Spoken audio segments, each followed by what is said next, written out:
wabarakatuh. Kita mulakan A'udzubillahi minasyaitonirrajim. Alhamdulillahirabbil alamin arrahmanir rahim maliki yaumiddin. Iyyaka na'budu wa iyyaka nasta'in ihdinas siratal mustaqim. Siratal ladzina an'amta 'alaihim ghairil maghdubi 'alaihim waladdallin.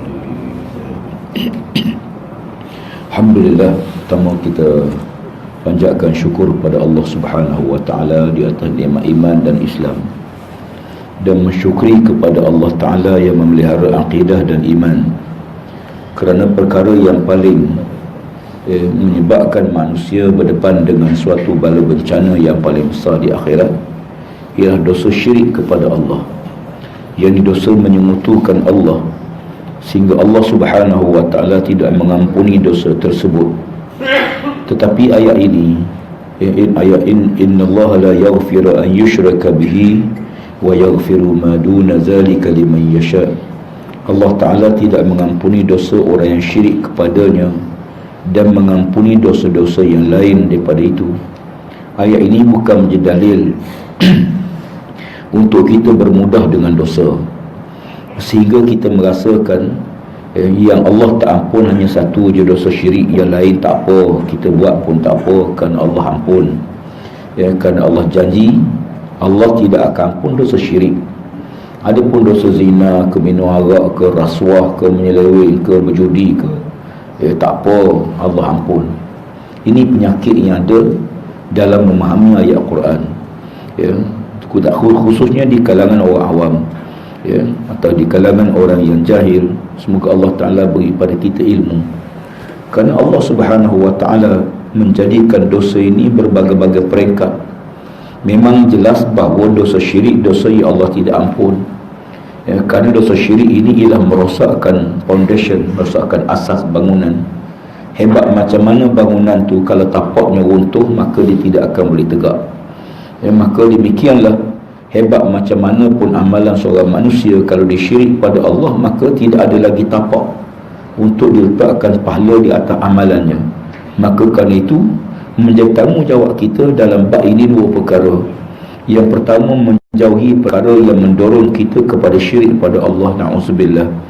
Yang kedua, memohon kepada Allah semoga Allah Ta'ala mengampuni dosa-dosa sekiranya berlaku sesuatu amalan yang boleh mendorong kepada perkara tersebut, dalam keadaan yang kita tidak sedar. Allah, sebagaimana yang kita seringkali doa, Allahumma inna na'udzubika min an nusyrika bika syai'an na'lamu wa nastaghfiruka lima la na'lamu. Ya Allah, ya Tuhan kami, ampunkan dosa kami, jauhi kami daripada melakukan syirik padamu, dan ampunkan dosa kami sekiranya berlaku syirik dalam keadaan yang kami tidak sedari. Maka syirik itu terbahagi kepada dua. Yang pertama syirik jali, syirik yang jelas. Yang kedua syirik khafi, syirik yang tersembunyi. Syirik yang jelas ialah menyekutukan Allah dalam seluruh perkara. Makna menyekutukan Allah ialah mengambil Allah, meletakkan Allah sama dengan makhluk, sama ada dari segi ilmu, kekuasaan, kehendak, keinginan, pemberian, anugerah, pengharapan, doa, dan pergantungan. Maka semua perkara ini dianggap syirik kalau kita meletakkan Allah sama dengan makhluk atau makhluk sama dengan Allah. Seumpama kita merasakan bahawa rezeki kita ni yang menentukannya Allah. Rezeki kita yakini ialah rezeki kita Allah yang tentu. Tiba-tiba mari satu perasaan dalam hati kita yang bukan bersifat gangguan syaitan. Kerana perasaan hati ada dua. Satu perasaan yang timbul daripada gangguan syaitan, maka itu perkara yang normal, sebagaimana yang Allah Ta'ala sebut dalam Quran, qul a'udzu birabbin nas malikin nas ilahin nas min syarril waswasil khannas. Al-waswasil khannas ialah satu jenis penyakit, tapi penyakit ini berpunca pada syaitan. Lalu kita minta pada Allah Ta'ala, penyakit ini berpunca pada manusia dan syaitan. Kerana itu Allah Ta'ala sebut tiga. Qul a'udzu birabbin nas, rabbin nas, malikin nas, ilahin nas. Qul a'udzu birabbin nas, ya Allah, aku berlindung dengan dengan Tuhan yang mencipta manusia. Malikin nas, dialah raja bagi seluruh manusia. Ilahin nas, dialah Tuhan bagi seluruh manusia. Kita minta tiga. Ya, padahal Allah ni satu. Sama dialah Allah, Rabbin Nas pun Allah, Malikin Nas pun Allah, Ilahin Nas pun Allah. Ya, tapi kita sebut tiga perkara. Yang kita minta lima apa dia? Min syarril waswasil khannas, yang seringkali mendatangkan perasaan was-was. Ini satu penyakit.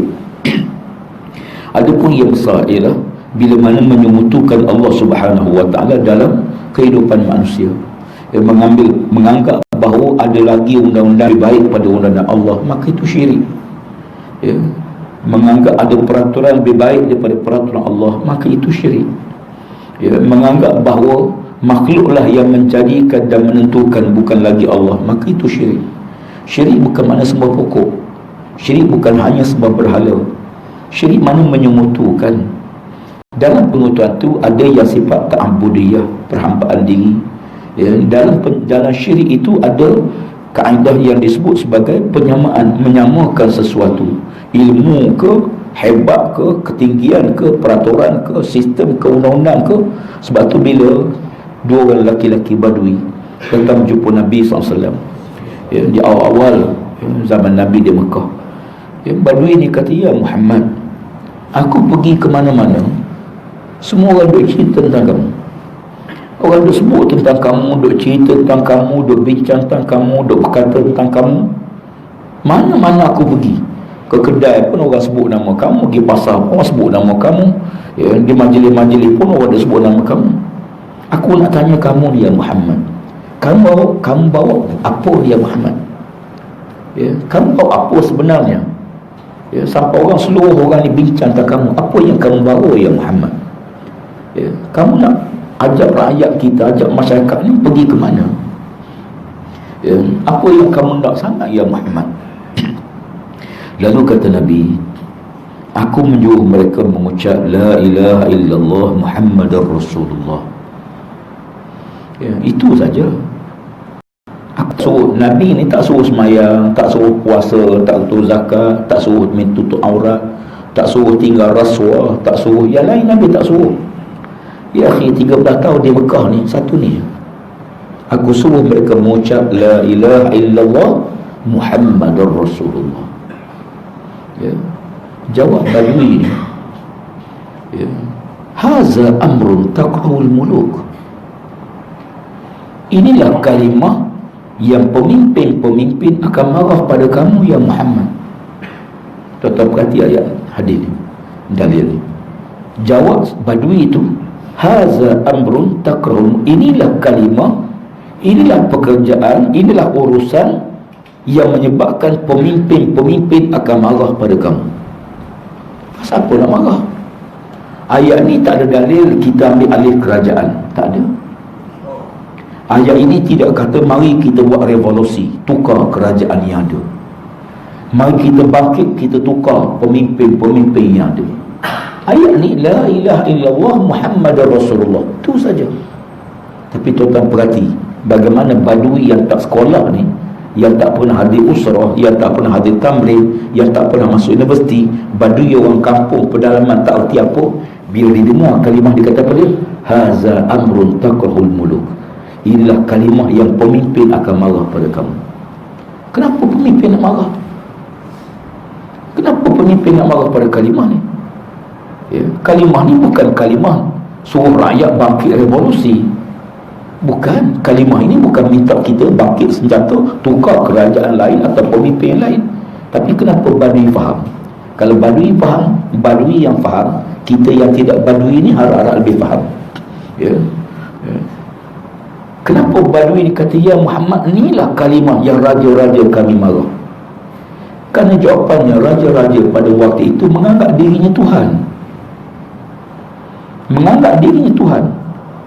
Ya, dia tak minta tuan-tuan pagi-pagi sembah saya macam di Korea Utara. Korea Utara setiap pagi kita kerajaan wajib sembah, ya, bekas presiden Korea Utara yang dulu yang mati, Kim Jong Un apa nama, ya, kena berdiri, kena hormat, kena tunduk, kena sembah. Raja-raja tak minta disembah. Tuan-tuan jumpa Abu Sufyan kata, tuan-tuan sembahlah saya, tak? Ya, dia tak minta disembah. Ya, Tapi kenapa Badui ni kata ya Muhammad ni lah kalimah yang pemimpinkan marah? Ya, kerana kalimah la ilaha illallah Muhammad Rasulullah ialah kalimah ketaatan. Ketaatan, di mana orang yang mengucap kalimah syahadah, dia kena faham bahawa dia kena letak Allah nombor satu, bukan makhluk nombor satu. Ya, dalam peraturan ke, undang-undang ke, sistem ke, apa pun Allah nombor satu. Ya, bila bertembung perintah Allah dengan perintah makhluk, tinggalkan perintah makhluk, utamakan perintah Allah.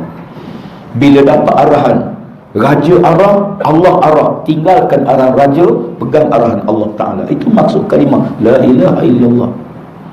Ya. Sebab tu bila Badui kata kalimah ni lah pemimpinkan marah. Islam bukan nak rampas kuasa yang ada, tapi kalimah ini menuntut kita memahami bagaimana kedudukan Allah sebagai Tuhan. Jangan ambil Allah hanya dalam semayang, jangan ambil Allah hanya dalam puasa, dalam zakat, dalam haji. Menolak Allah dalam ekonomi, tolak Allah dalam politik, tolak Allah dalam hidup. Ini tak betul. Mengambil Allah sebagai Tuhan dalam semua keadaan. Tuan-tuan ahli politik, tuan-tuan letak Allah nombor satu, Nabi Muhammad nombor dua, ya, pemimpin tu nombor tiga. La ta'ata li makhluqin fi ma'siyatil khaliq. Kerana kita diajar tidak boleh taat pada pemimpin kalau pemimpin itu bercanggah dengan perintah Allah Subhanahu wa taala. Inilah kalimah yang raja-raja marah. Kerana raja-raja menganggap dirinya Tuhan. Raja-raja ni al-muluk dalam hadis ni. Ya. Al-muluk ni maksudnya bila Badui kata ya Muhammad ni lah kalimah pemimpin raja-raja kan marah. Pasal apa? Dulu yang buat peraturan manusia, pemimpin buat peraturan. Pemimpin buat undang-undang, pemimpin buat peraturan, buat sistem hidup. Pemimpin garis panduan, ini peraturan dia, kamu tak boleh taat, kamu tak boleh engkar. Engkar arahan pemimpin, masuk lokap, masuk penjara, ditukar, dibeli nama. Islam datang mengajar kita, manusia tak ada hak buat peraturan yang bercanggah dengan peraturan Allah. Manusia tak boleh buat undang-undang yang bercanggah dengan undang-undang Allah. Manusia tak boleh mengambil sistem hidup yang bercanggah dengan sistem yang diatur oleh Allah. Itulah kalimah haza amrun takrahul muluk. Inilah kalimah yang pemimpin kami marah, raja-raja akan marah, pembesar marah. Pasal apa? Kuasa pemerintahan itu berada begitu pada waktu itu. Siapa yang buat undang-undang? Pemimpin. Dia tak peduli peraturan dia nak buat tu betul dengan Allah atau tak betul dengan Allah. Dia tak peduli. Ya. Maka kan itu bila kalimah la ilaha illallah kita memahami dengan konsep yang besar, konsep yang benar, bukan hanya ambil Allah dalam bab semayang, dalam bab doa munajat, dalam bab politik tak peduli Allah halal, Allah bagi ke tak bagi. Dalam berekonomi langsung tak tanya Allah boleh ke tak boleh, halal ke haram. Ya, sebab tu orang beriman kepada Allah Ta'ala, apa saja nak buat dia kena buka dulu Allah kata apa. Umpama kita nak gubal undang-undang dalam parlimen kita nak gubal peraturan dalam Dewan Negeri, kena tanya Allah Ta'ala, peraturan kita nak buat ni Allah setuju ke tak setuju, bercanggah ke tidak. Itu makna la ilaha illallah. Ya. Kita buat peraturan, kita buat undang-undang, langsung tak buka Quran, tak buka hadis, apa makna ya akhi? Makna kita tak peduli apa yang Allah perintah, kita tak peduli apa yang Nabi larang. Kena buka, kena tanya Allah Ta'ala. Kalau kita nak buat sesuatu, kita tanya dulu mak kita. Ya, takut-takut mak kita, mak nak makan apa hari ni? Makanan kita tanya mak nak makan apa hari ni? Padahal kita beli saja mak kita makan. Ya, tapi kita tanya Allah, kita tanya mak nak makan apa? Mak, ya, mak nak pergi umrah lah contoh. Apa-apa saja. Isteri kita nak buat apa pun, ya, kita cadang nak pindah rumah, takkan tak beritahu isteri. Ya, sedar-sedar suami kata balik, siap-siap, bersiap, packing barang. Nak ke mana? Pindah rumah. Ya, takkan macam tu. Ya, mesti kita bincang dengan isteri, mesti kita bincang dengan keluarga kita dulu, beritahu dia kita nak pindah rumah, atau balik-balik beritahu isteri, okey, siap dah ke dah. Ya, jadi jadual tu dah berubah mulai hari ni. Apa dia bang? Aku dah kahwin seorang lagi, jadual dah berubah. Takkan macam tu. Ya. Ya. Tuan-tuan, nak semayang pun ada azan, nak berdiri semayang pun ada iqamah. Ya. Boleh tak kita masuk terus semayang? Boleh, tak ada adab. Walaupun tidak wajib qamat, tapi qamat tu ialah tanda kita nak semayang. Hingga disebut qad qamatis solah, qamatis solah. Ya, disebut tentang itu supaya beritahu. Jadi bila kalimah la ilaha illallah ialah kalimah La ilaha, la ilaha dinafikan, nafikan mendatang isbat. Tidak ada Tuhan. Ya, Tuhan bukan Tuhan dalam pemikiran orang awam. Orang jahiliyah. Tuhan jahiliyah ialah Tuhan disembah bila perlu. Bila tak perlu dia tak tanya Allah, tak peduli Allah. Allah Ta'ala, kita orang beriman dengan Allah Ta'ala, mengambil Allah bukan hanya waktu perlu, bukan mengambil Allah waktu kita ada hajat. Ya, kita pun berayu pada Allah, ya Allah, ya Allah, ya Allah. Ya. Tapi waktu hidup tak peduli, nak buat apa tak peduli. Bila dia terdesak, maka tanya Allah. Ini bukan orang Islam. Orang Islam ialah orang mengambil Allah dalam seluruh hidup dia. Sebab tu bila Badui kata, ya Muhammad, kalimah ni lah pemimpin kami akan marah. Ya. Kadang kita fikir, pasal apa pemimpin marah? Ya. Rupanya kerana pemimpin dia rasa dia ada kuasa mutlak. Ya. Sebab tu datang ayat Quran. Ya, ati'ullaha wa ati'ur rasul wa ulil amri minkum fa in tanaza'tum fi syai'in farudduhu ila Allah wal rasul. Ayat ni ya, biasa kita dengar ya, kalau di Johor ni khutbah wajib, ayat wajib. Ati'ullah wa ati'ur rasul. Tengok ayat Quran ya. Kadang-kadang dalam memahami ayat Quran tidak boleh kita terjemah secara harfiah begitu ya, ataupun secara ati'ullah. Tengok sunnah ayat dia, ati'ullah wa ati'ur rasul wa ulil amri minkum. Bila sebut Allah, Allah sebut perkataan ati'u, ati'ullah. Ada perkataan ati'u, ati'ullah, taatilah kamu kepada Allah. Bila Rasul, Allah Ta'ala sebut wa ati'ur rasul, kamu kena taat Rasul. Bila mari pemimpin, tak ada perkataan ati'u. Wa ulil amri minkum, tak ada wa ati'u ulil amri, tak ada.